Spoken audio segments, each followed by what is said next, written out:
A 9-year-old girl runs away from school. Nobody watching my baby. Not once, but twice.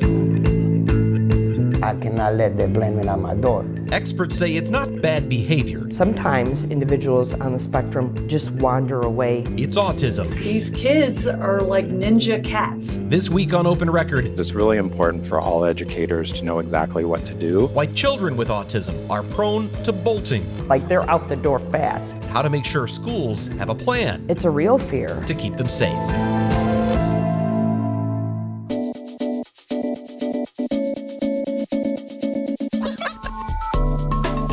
From the FOX6 studios, this is Open Record. I'm Brian Polson. Open Record's executive producer, Sarah Smith, is out this week, but I am joined instead by FOX6 investigator Amanda St. Hilaire. Hey, Amanda. Hi. Thanks Also for a being fan here. of Sarah Smith, so Indeed. it's Are like we all? she's We're here. all fans of Sarah Smith, and a little bit jealous because she told me last night she was at a hotel lounge in LA and was enjoying a cocktail and people watching. Did it. she text you a picture of her drink? It She looked did not, good. but it sounded brilliant. It looks good. I am also joined by Fox 6 Wake Up News anchor Carl Deffenbaugh. I don't know how I didn't know to finish your name, but I was complicated one. I was thinking of the rest of your title because I've called you feature writer extraordinaire and all sorts of things. But here he is here today to ask me questions. So Carl, thanks for joining us. My high school baseball coach called me Carl Deaf and Dumb, so you didn't say that, so we're I good. did not. Carl Deffenbaugh, that's good. Yeah, right. That's clever. Not Hasn't nice. stuck with me at all. Might steal that Clever. next time I look at one of your scripts. Uh-oh. We are recording this episode on Wednesday, May 1st for release on Thursday, May 2nd. And this week, we're going to talk about my latest investigation into an issue that is of great interest to parents and of children on the autism spectrum. Something I never actually knew about children with autism that puts many of them in very real danger. We're going to look at how a Milwaukee Public Elementary School is handling that danger when we come back right after this. So a little more than a month ago, a mother and father in Milwaukee, they reached out to the FOX6 investigators. We get a lot of these tip calls, and they said their 9-year-old daughter had run away from her classroom not once, but twice. She was in a special education classroom. Both times she got outside the school before anyone realized she was gone. And it's especially concerning because of the fact that she's a special education student with very limited verbal capabilities due to autism. So the parents are really concerned about her safety, and they said, we just want to show you some documents. Could we sit down and talk to you? They came here to the studio, and we sat down and talked. And after that conversation, I thought, I've got a lot more to learn, and I think there's a story to tell here. It's a fascinating story, Brian. Watching the piece this morning, I imagine certainly from the parent's perspective, you're a parent as well, that strikes your heart, the fact that your kid could just run away unsupervised at a place they're supposed to be safe and cared for and looked after. What led to the larger story in terms of this being not just this family's issue, but a larger issue for children on the autism spectrum? Well, as I said, I start with this family. As we do with any of these stories, a lot of times you're starting with someone's experience, and you're looking for, is this just something that is specific to them, that is so specific that it really doesn't have any value for our viewers beyond trying to help this? You know, we do a lot of what I'll call sometimes constituent work, right? Sure. Where we're helping people behind the scenes. I mean, Contact 6 does that all the time. This was a case, though, where the more I read, the more I learned, the more I realized there's a bigger picture issue here, which is that children with autism are prone to wandering and bolting. In her case, she runs away. And in both of these incidents, she had run away from the school so quickly, no one even knew she was out of the room. And then when they realized she was, well, she's already outside the building. Yeah. And it's one thing for a student who is just maybe running away from school because it's bad behavior. Maybe it's someone who isn't a special needs student who can verbalize perfectly well, and they're running away because they're just being, naughty. There's not the same danger involved is something like this, where it's a special education classroom. There are already special needs. There are already plans that are drawn up for that child's education and for their safety.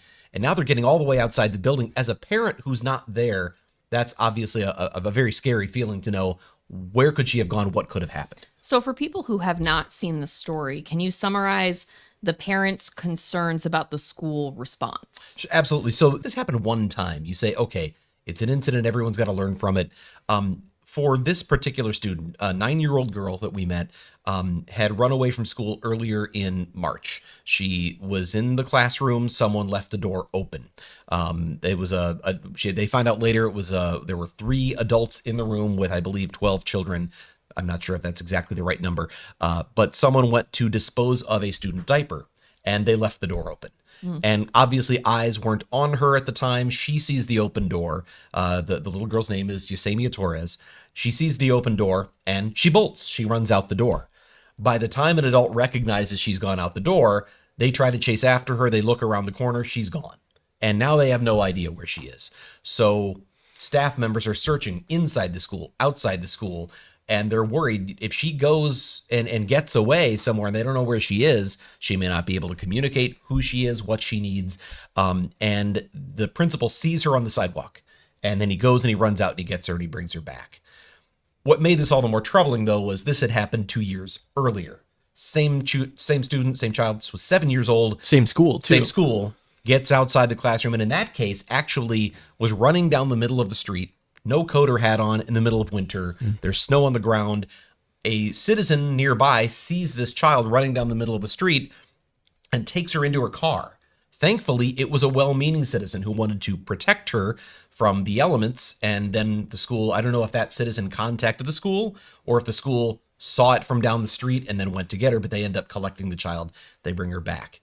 The first time this happened, the school said they actually entered into her individualized education plan, which is something a lot of special education students have that guides both their the education in terms of what they're taught, what they need to learn, what their benchmarks are, but also behavior and safety steps and safety plans. And it said in there that they'll have an adult hold her hand when she's in the hallway, because in that first incident, she's walking back from music class, I think, with her teacher, with their class, yeah. And she's walking and sees an exit door and goes. And then they chase after her and find her running down the street. But they said, we're going to hold her hand in the hallways from now on. They didn't address what would happen in the classroom. And now we have something where she's eloped. We're going to get to the term elopement in a minute, but she leaves, she runs away from this classroom. And the parents say, okay, you said hold hands last time. Now you're promising you're going to do better this time. That's not good enough. That's why they came to Fox 6. Like you said, taking it from this one family's really fearful moments, two of them now, to the larger issue for parents, for children living with autism. That's what really struck me, is just how common this bolting or elopement, maybe you can explain that, and just these numbers are scary if you think about a parent sending your kid to a child or to a school and not knowing what could happen. What I learned as I started to research this was not only alarming to me, but also we'll get to this in a moment, there was a moment where I had a sudden realization. It's like watching what's a movie with a great twist, like watching Fight Club, and then you get the big twist at the end and you see the whole movie differently. I learned something about autism and about children with autism here that made me look at news stories that I have seen throughout my career entirely differently, and that is the risk of children with autism.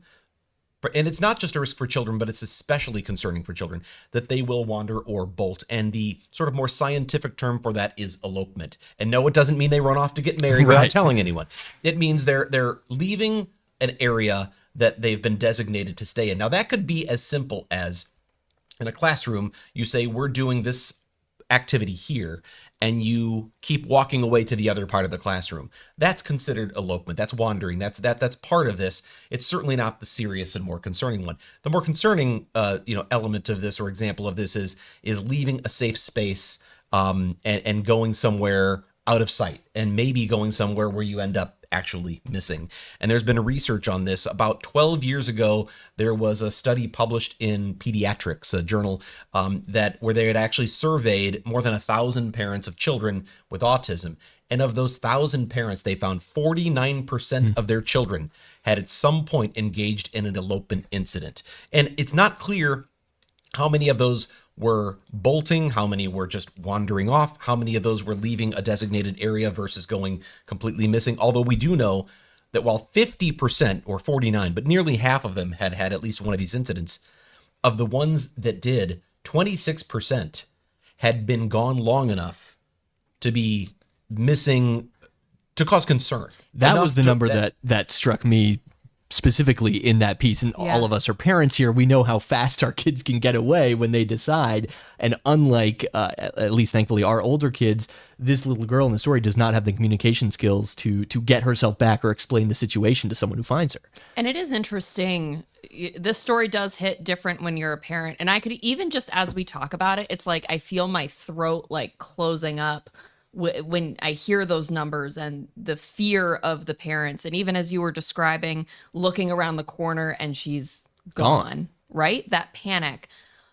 I'm So there's the emotional aspect of it and the reaction, and you hear the parent's story and you're taking that in. I know they had quite a bit of documentation to show you as well. I'm interested in the process you used to go from there, because we all know, and we've done this with stories, right? You start with one complaint, you have that one perspective. That does not necessarily a story make. So you've alluded to some of the research, you've alluded to some of the documentation. Walk us through your process for reporting the story. So the first thing I wanted to know, obviously, one of the first things I'll do is research. So I did that research. I come across this this scientific study, and I realized we've got a bigger story here.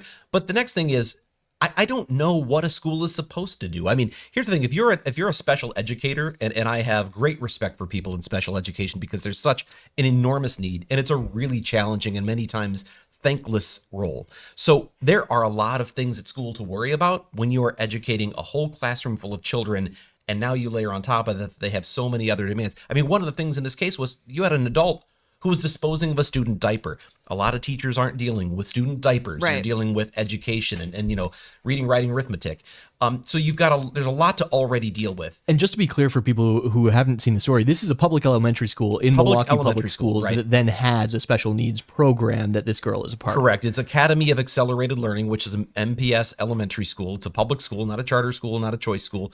So it's not private, it's public school, and it is like any other school except that it has this special education program. And so they've got a classroom full of students who have all of these needs. It's a difficult job. It's a demanding job. But And then layer on top of that, as every school district struggles with, right? Staffing issues. Absolutely. And the additional needs, the increasing prevalence of IEPs. I know I have several teacher friends who talk about how sometimes it feels impossible to meet the needs of every IEP with how thin they're stretched. So there's certainly that layer of it when you factor in the teacher perspective. I mean, you don't have enough instructors to give every student one-on-one attention, and sometimes that's the best way to meet some of these things. But my real question was, are there structural things first that can be done? Mm-hmm. I asked the parents when I interviewed them, what do you want? You're obviously concerned, but what do you want the school to do? What's realistic here? And what's required as well. What's required? Are there best practices? I had all of these questions. They said they would like to see, as an example, alarms on the doors. Something, whether it's an auditory alarm, a visual alarm, something that notifies the adults that are working there that, hey, somebody went out the door. Was that Eusamia, who we know is a risk of elopement? So they asked for that. They said the school hasn't responded to that. They actually went up the chain through MPS and talked to people in the special education division at MPS, and they said they weren't really getting what they felt were satisfactory responses. They also wondered, could they have key card passes that only the teachers would have to get in and out of the room, and otherwise the students would effectively be locked in.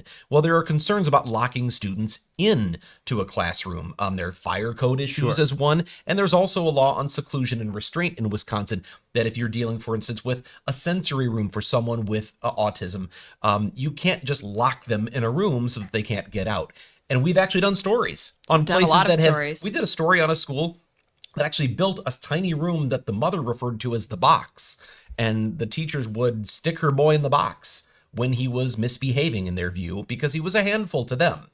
And so they just, we'll tuck him in there and we won't have to deal with it. Well, that's incredibly inappropriate and not healthy for the child when they're dealing with what might be a meltdown related to their condition. And so there's law that says you can't lock him in.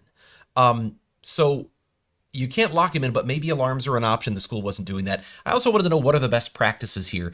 And that was really where I think this got a little more difficult, because each child's need is so individualized that it's hard to say there is one plan that's a one-size-fits-all that will work for everyone. I did file an open records request with Milwaukee Public Schools to ask, what plan do you have in place for dealing with this kind of issue? Can I make a guess about the status of that open records request? Yeah, you can make a guess. I'll bet you'll be right. It's still pending? It's still pending. Yeah. And one of the challenges here is, especially when dealing with student records, if it's individual student records, and we already got a response that, they don't talk about individual students for all sorts of federal privacy reasons and other reasons. But what I asked about was, are you as a district is there any data on elopement? I mean, how often does this happen? Right. That's one of the key questions I had is how often does this happen? Do you track it? Do you track it at all? Is there anyone tracking this? Does the school where this happened, are they tracking it? Are they tracking how often it happens, not just to Eusamia, but with other children? And I can tell you, as we sit here today, I don't have an answer to how often this happens. I asked the Department of Public Instruction. They don't track it. I asked MPS. They haven't responded, but I get the sense they're not tracking it. So I know that would be a challenging thing in some ways to track, because how do we define elopement? Is it getting out of the classroom? Is it getting out of the building? But the fact that no one is suggests we don't really know how big the scope of this problem is. Well, and let's go back to the law about seclusion and restraint. So if a student is restrained, it is law that the school needs to write up a report, file it, do certain things with that report, send it to the parent. Is there anything on the books that would require anything like that for elopement? No. Simply put, there is not. And you're right, unless there is a law or a regulation or some sort of imperative, data collection is time consuming. And so it's not going to just happen out of pure happenstance. It really needs to be something that is intentional. And right now, there doesn't seem to be any intention by anyone to collect data on this. Because it's easy to sit here and say, hey, you should track it. And the response is, cute thought, but look at all the other things we're required to do. Yeah, they're already tracking a lot of things. Right? There's an amazing anecdote in your piece, Brian, about the second time this little girl bolted actually through the principal's office to get out of the school. Yeah, and one of the things I requested, so when I talked to Samuel Santiago, is Eusamia's father, and he said that the school told him that she went, it wasn't like she ran out the classroom and there was an exit door and she bolted right out the door. Yeah. She went out and went down the hallway and then through, according to a letter the school wrote up summarizing this, they said it was through the library.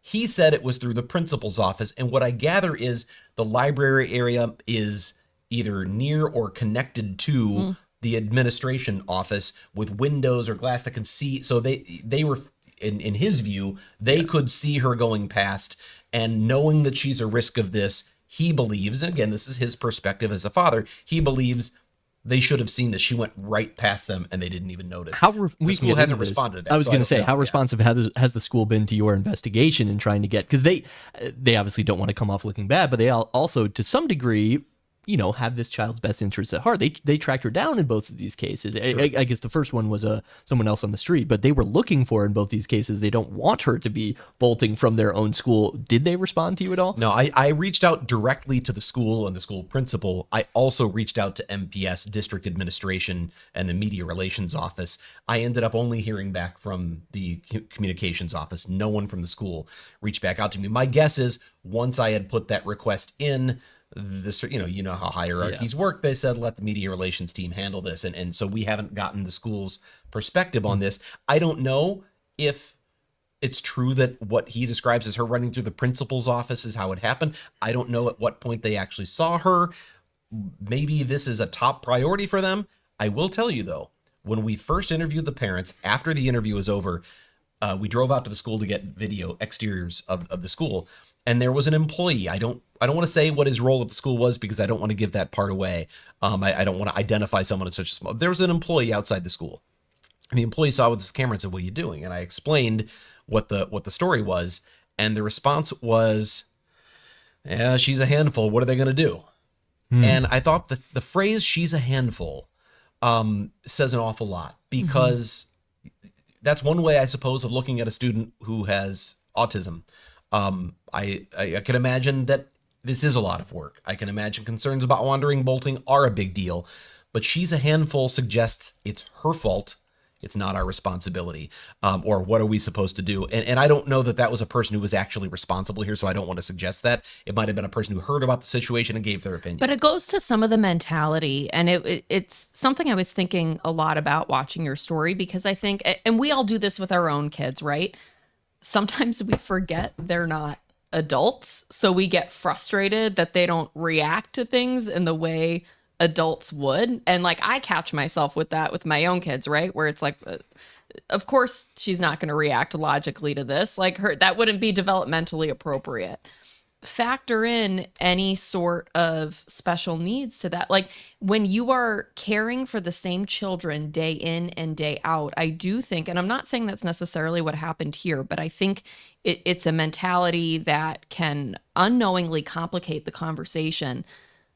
We forget exactly where the kids are at, and we forget to meet them where they're at, and that can be something that gets in the way of solutions. I don't want to, I don't want to, we've got a guest who's going to be joining us a little bit, and I've got some questions for her. I don't want to shortchange her time. So we're going to take a break right now.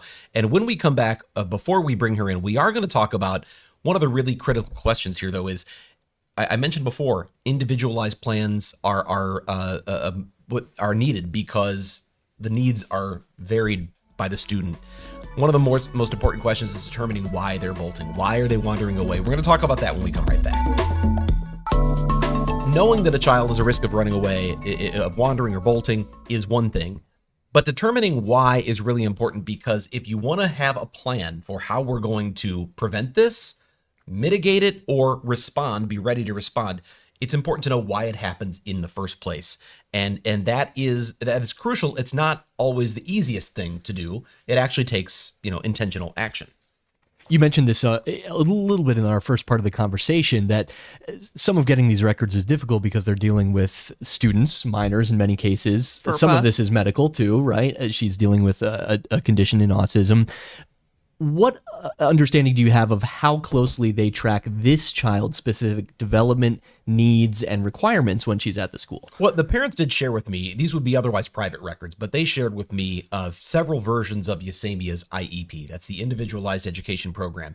It was very specific, very detailed. It talked about her language skills. In terms of reading and math, because of her challenges, she's at the, she's the number one percentile. She's at the bottom in terms of some of those things because she has these limitations. And physically, she has more capabilities, but it's some of the she does. And that's not to say she doesn't have, and she recognizes a certain amount of letters. She can do a certain amount of math and things with numbers, but for her age, she should be doing more than this in terms of what it says. So there are goals that are academic. There are goals that are just sort of skills based. There are goals in that IEP that are behavioral. She will remain within the assigned area a certain percentage of the time. And then they track that sort of thing. So there's an awful lot that's tracked in there. One piece of that plan is, behavioral. What are the risks of something like this, of her running away, of elopement? And then what's the plan to deal with that? That's part of this. How detailed that gets, though, can be really important in how effective a plan like this is.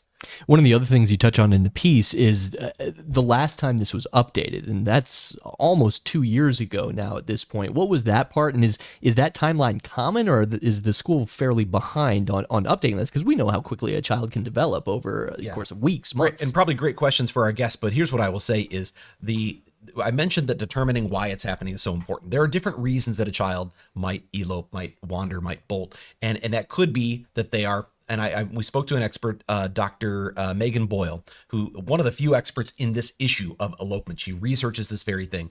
And she said 50% of the time it's because they want to get to something, or they want to get something what they would see as positive for themselves. It could be something as simple as attention. Either I see a thing, I want to go get it, or I know when I run, people chase me and that feels good. It gets me attention. About a quarter of the time, it's to get away from something. It's loud in here. I don't like this assignment. Overstimulated. I don't like the assignment they want me to do. I'm getting away from that.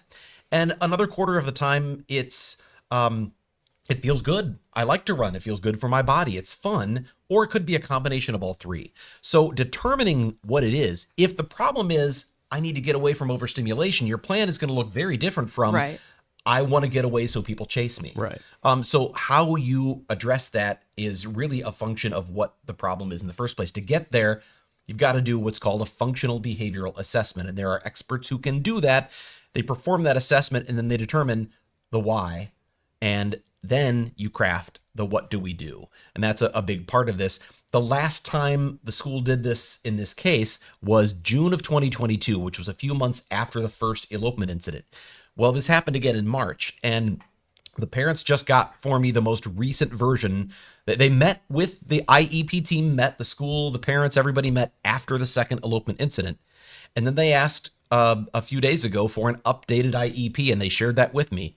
And it doesn't say anything about a new functional behavioral assessment. The last one was done in 2022. So either they are satisfied that they know why and they just think we need to do a better job at being vigilant, or they just haven't gotten around to doing that assessment, which might help craft a better plan. We don't know the answer to that because the school won't talk to us about that. I was going to say, sounds like a good point to bring in a good follow-up. But I have a lot of questions for our guest around that area. Well, we can go to her in a moment. What I want to talk about that we haven't yet before we get to her is we talked about the risks when students do or children do get away, when they go missing, whether it's from home, whether it's from school, when they get away from a safe environment and they go missing.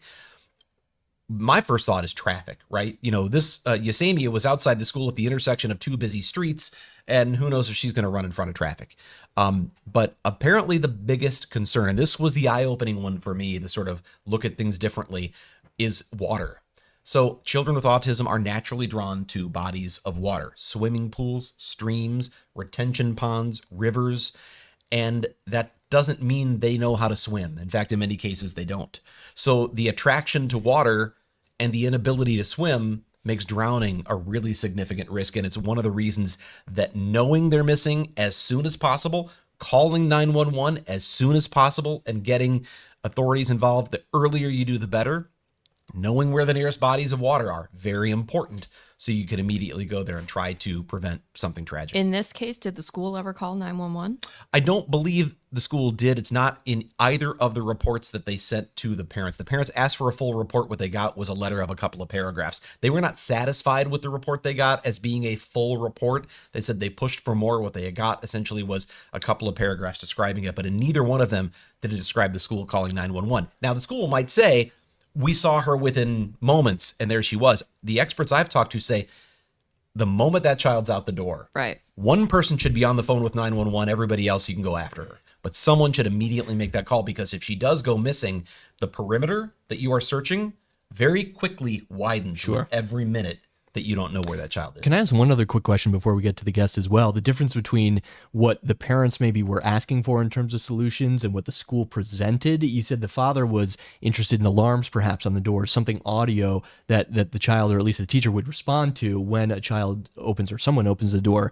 The school came back with a medication solution. And I imagine for parents, that's a very difficult thing to hear. So there are two things. One, the parents did tell me that the school has added a staff member who is in between Ysamia and the classroom door to sort of, positionally is in a place that will hopefully help prevent some of that bolting. Again, vigilance over time, though. Maybe that works for a week or two, but then the staff gets busy and then they aren't able to stay on top of that. In terms of the medication, they said that the school wanted them to put her on it's an antipsychotic medication, but that also is used for autism because it helps reduce the severity of autism symptoms. They believe that the school just essentially wants to calm her down and make the job easier, so she's less likely to run away. They said their doctor would write the prescription, but he said she doesn't need it. She isn't a child who is someone who needs this medication unless they want to go along with the school's request. So they were concerned that this was instead of we're going to do our job, we want you to calm your child down. At least that's the way they took it. Yeah, they felt that it was essentially blaming her for the problem rather than them taking responsibility. So much to talk about, but we do have a guest who's going to be coming back. And when we come back, we're going to be talking to someone we spoke to in this story from the Autism Society of Southeastern Wisconsin. We're going to be joined by Executive Director Rochelle Chaffee right after this break. So we have a special guest joining us here on Open Record today, and she is with the Autism Society of Southeast Wisconsin, Executive Director Rochelle Chaffee. Rochelle, thank you so much for spending time with us here today. Excellent. Thank you for having me. Listening to Amanda, Carl, and you, Brian, you have done a wonderful job researching and explaining what many families are facing. Just to throw some additional statistics to you all, 31% of children with autism wander from school. So this story is not a unique story, and that's according to CIT and CIP study that's been published before. As you Rochelle, you're breaking news to me here. I didn't have that statistic in my story, and now I feel like I didn't do my job very well. No, but I'm glad you presented that to us. We just dove in a little bit more into the school aspect of this because we know kiddos are in school. We know they're going to wander. We know they're going to elope. But now we have that new number. from the community initiative to improve crisis interventions. We know that this is a number. So what do we do to plan for that better? And I think before the break, you mentioned water and wandering, which is truly a concern for families and in the community as well. 71% of wandering deaths are due to drowning. So we do know that as it relates to autism. We also know that 42% of cases of wandering from children under 9 are due to their deaths are due to drowning as well. So certainly I appreciate you bringing a light to this, Brian. It's something in the autism community we've talked about for years. This morning I worked on some additional resources for the helpline team to be able to share with families that call in. And let's talk about this. I love the fact that you all know what an FBA is now, functional behavior assessment. I didn't when this started. I saw that in the IEP, and that was my question. What does FBA mean? Now I know. Can I ask you specifically about the water there, Rochelle? Because, again, I think that was something that struck me in Brian's piece. It almost functions as a beacon specifically for children with autism. Why is that? So that's a really great question. I had that question as well. So I think you also have to consider why they're wandering. So we talked about that a little bit. If the individual is eloping or wandering, goal directed, which is what we talked about, seeking to get to a favorite spot, wandering with a purpose, or likes to just run or explore, or if they're bolting and fleeing because they're trying to get away from something due to anxiety or excitement, or sudden reaction to a sensory or processing overload. Some research has shown that the coolness of the water, the calmness of the water, the also not necessarily having a limited sense of, they don't understand that it's dangerous, that it's scary. So water is attractive to many individuals on the spectrum, depending on why they're wandering. Sometimes sensory touch and clothes and everything can feel overwhelming, and that water takes that feeling away. So part of it is, I think the core with this individual in school, as well as all individuals that are eloping, especially if they're bolting or fleeing, we have to get to the why. What is happening in their environment that is causing them to elope so fastly? If you could wave a magic wand and change one thing about the way schools generally respond to this issue of elopement or plan for the issue of elopement, what would you change? Well, if I couldn't wave a magic wand, I think we can't unpack this without really unpacking this. We have a crisis in education as it relates to having enough paraprofessionals to provide the supports, enough qualified teachers. Since the pandemic, we saw a mass exodus from educators. The education game has changed completely. So that's why there's wonderful programs to have individuals that are looking to be teachers get another level of support. The schools need more help, and that can sometimes be a dynamic as it relates to taxes and other things. And there's just not enough quality folks in education right now to be able to meet the ever-growing needs that the schools have. I think, Amanda, you mentioned you have some individuals that are teachers that you're friends with. The number of IEPs that are coming across teachers' desks now to really be able to have a clear understanding. And how do you dispose of a child's diaper and then also make sure that a child that's going to bolt is not going to bolt? There probably needs to be some additional infrastructural support.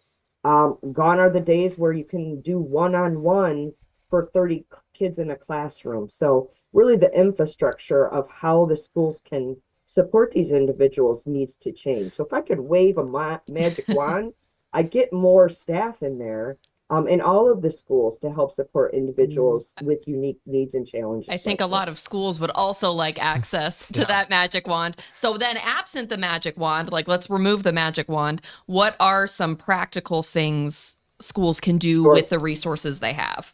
Sure, absolutely. I think definitely when you have individuals that are eloping or wandering or bolting, it's well within the parents' right and the school. They should really probably sit down and reevaluate and do an FBA or that functional behavior assessment, because obviously it's happened again. So we got to get to the why. and solve for that, working together. Also, I loved the idea of alarms on the door. That's a great strategy that was brought that I'm not sure if that will be something that could be implemented, but time is of essence when individuals bolt. What we say is reach out immediately if a child bolts because they're fast and you want to avoid a precarious situation. Also, When I hear you say that, I'm sorry to interrupt, but when I hear you say that, alarms would be a great idea, but you don't know if that's practical, it makes me wonder, this stuff costs money. It's got to be intentional. Does there have to be a focus where somebody like MPS looks at it and says, is there a budget line item where we can do this for all the schools, especially those with special education classes? Is it something at the state level where lawmakers say, this is such an issue, we want to protect our children, we're going to have to fund this, but that money's got to come from somewhere, right? yes, and I know that there's some legislation that's being reviewed with the Kevin and Avante law, which specifically is going to talk about water and wandering and additional sports and infrastructure.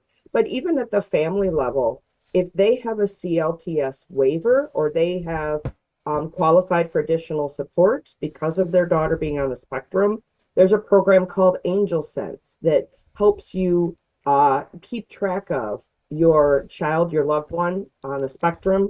They also use it in dementia patients. I recommend families to use their waiver dollars, especially if they have a young person that tends to elope, and be safe. Consider that as an option so you'll know right away where that person is. That's a practical strategy that could be put in place now to help in case 31% are wandering out of the schools. Like, what resources do we have to know how to be able to find those folks fast? Rochelle, I'd be curious about this, and again, apologies to interrupt, but watching Brian's story reminded me of something that I'd done a few years ago, specifically on a program to help train caregivers of patients with dementia in this case, and you actually just mentioned that there.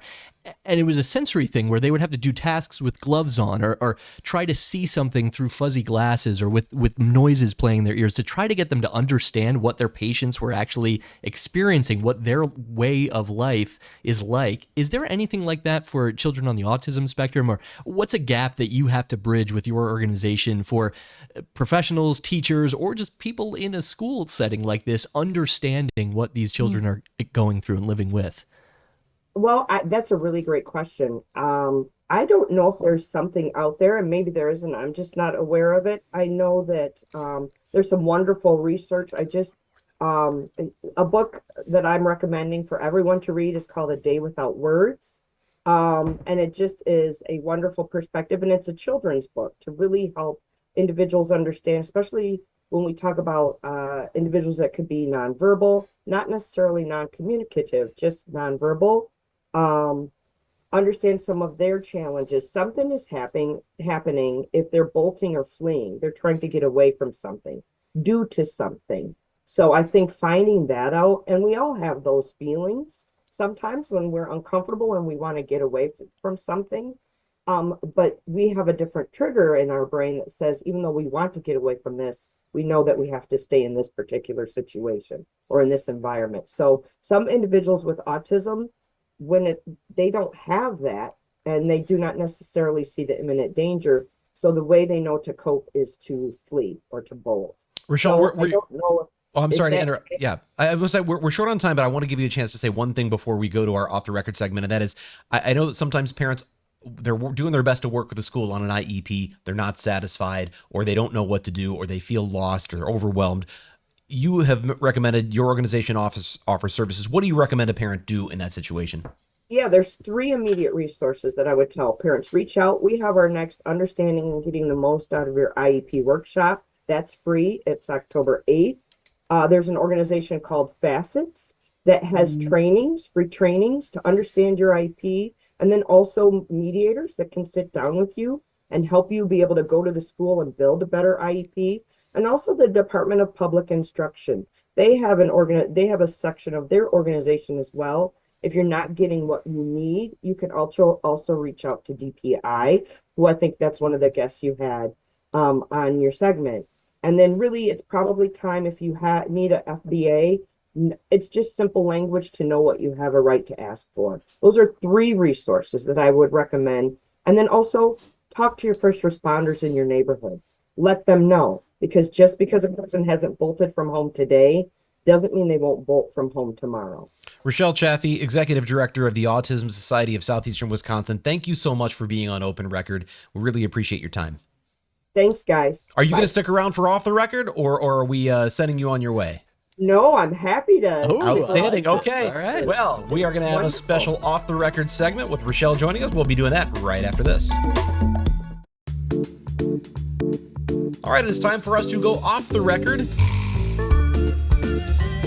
This is the part of the podcast where we get a little more casual and have a little fun by answering a question for which none of us have prepared this week, because Sarah Smith has left me the question in this envelope, which I will open now. So I have no idea what this is. Is this the first where the guest has joined for Off the Record? We've or this has had it happened before. Tom Okay. Kamenek has joined us. We've had a couple, but I like it when this happens. It's rare. So how long would you wait in an exam room at the doctor's office before you consider popping your head out to ask what's going on?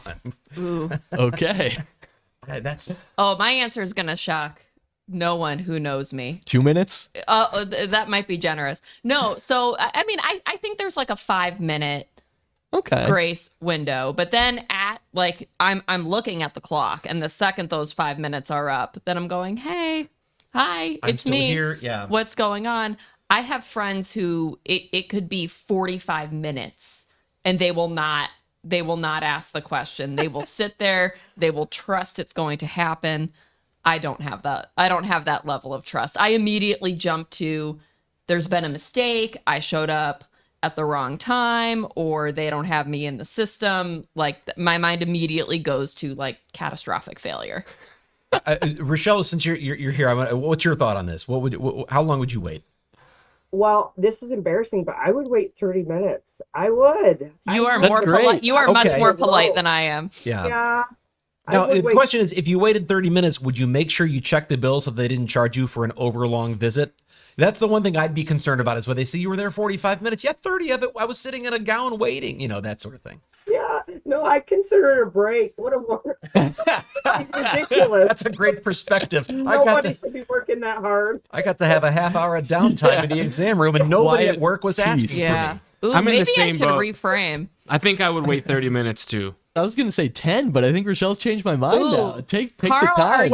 are you sneakily impatient? Because this delights me. I thought that was relatively patient, right? 10 minutes. So- I just am a super check-in. impatient, Okay. but I just, when I'm at those types of things, I find the patience somehow. But if I'm more than 5 minutes late, they're not going to see me. Like that's typically like you get a 5-minute, maybe a 15-minute grace period. In a So lot you're of holding places, them it's as 5 accountable minutes. as they'll hold No, you. it's not. And when I ask, it's not like, oh, you should be seeing me now. It's like I genuinely want it. Like it's You open didn't forget me, curiosity. right? I Yeah. genuinely want to know what's going on.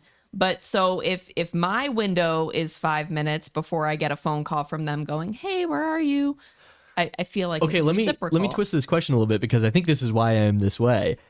If I'm going for a run, I'm the person who wants to know like every 10th of a mile how far I've gone. Yeah, I don't same. want to like lose myself and then say, oh wow, it's been a couple miles, or oh okay, I'm almost there. So even if it's just popping my head out to get a hey, we're getting to you, or hey, it's gonna be a while, You I want want to the know update, the yeah. information. What's the status? Yeah. It's So, very millennial of you. I think the question, though, it asks how long before you would actually take action, peek your head out and say something. I think my question is, how long would I be sitting there before, one, I was frustrated, but then passive aggressively said nothing, and then it was a little bit rude later, or two, before I say, okay, if it's been this long, do I have time to try the tongue depressor? Like, like before I start Explore just the space. exploring How the can I room use and go, this hey, if they're time? going to make me wait, I'm going to check this out. I think don't after 30 minutes, you have free reign of that room. It's also different if it's my appointment versus if I'm there with a kid. So Well, if okay, I'm there, sure, yeah, if 'cause the I'm kid's there getting with restless, my yeah, right. two, almost my 3-year-old on Friday, who is an agent of chaos, then it's really in their best interest that I ask what's going on before she starts getting into everything in the room. Well, Rochelle, you have spent more than 30 minutes with us today, waiting for us to talk through those first two segments and being here now. So thank you so much for your time. We really appreciate you being here. This has been a blast. Thank you, Brian, Amanda, and Carl. I loved it. All right, we're going to take a break and we'll wrap things up when we come right back. All All right, that's going to wrap things up this week. That was a really good guest. I learned a lot. Yeah, this is such a fascinating topic. If you have a topic you would like us to discuss on Open Record or an issue you think we should investigate for Fox 6 News, send your emails to fox6investigators@fox.com. And as always, thank you to the people who make this podcast possible today. That, of course, includes Amanda St. Hilaire, Carl Deffenbaugh, not Carl Deffendum, and of course, that includes It depended how I did on the podcast. You were going to bring it back. Not deaf and dumb at all. Our executive producer, Sarah Smith, our editor, Dave Machuda, and of course, our chief photographer, manning the video switcher, that's Kale Zimney. With that, I'm Brian Polson. We'll be back next week.